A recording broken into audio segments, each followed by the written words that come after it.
long live UPPL long live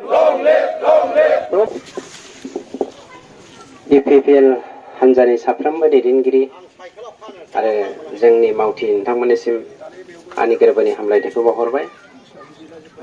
बे हानजा सुरनाय हाबाफारियाव बाहागो लाफैनो हानाय जोंनि मिरु आफादनि दैदेनगिरि नोंथांमोन आरो ब्लक जिल्ला प्राइमारि लेभेलनि साफ्रोमबो दैदेनगिरि नोंथांमोन। दिनैनि हाबाफारिया गुबैयै सान्थि आरो खौसेथिनि स्ल'गान आरो बे थांखिजोंनो जोङो बे मोन्थोरजोंनो जोङो आवगायलांगोन।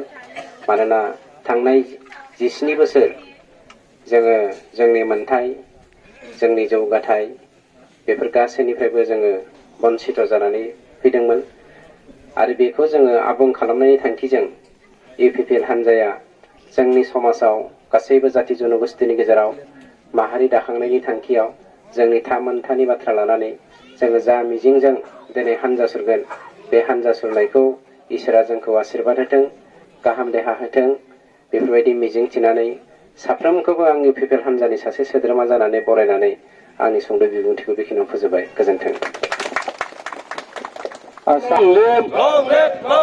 Ranjit Basumatary long live Ranjit Basumatary long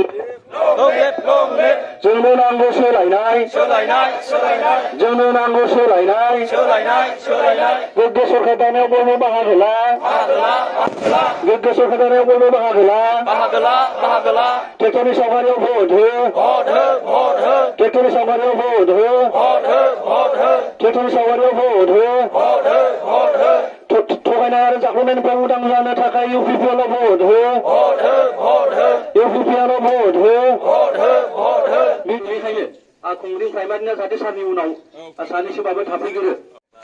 दे बिथाङा सारा जागायना होबाय। जोंनि बिजाथिया साइकेलखौ जाहाथे सालायजेनो खावलायबाय।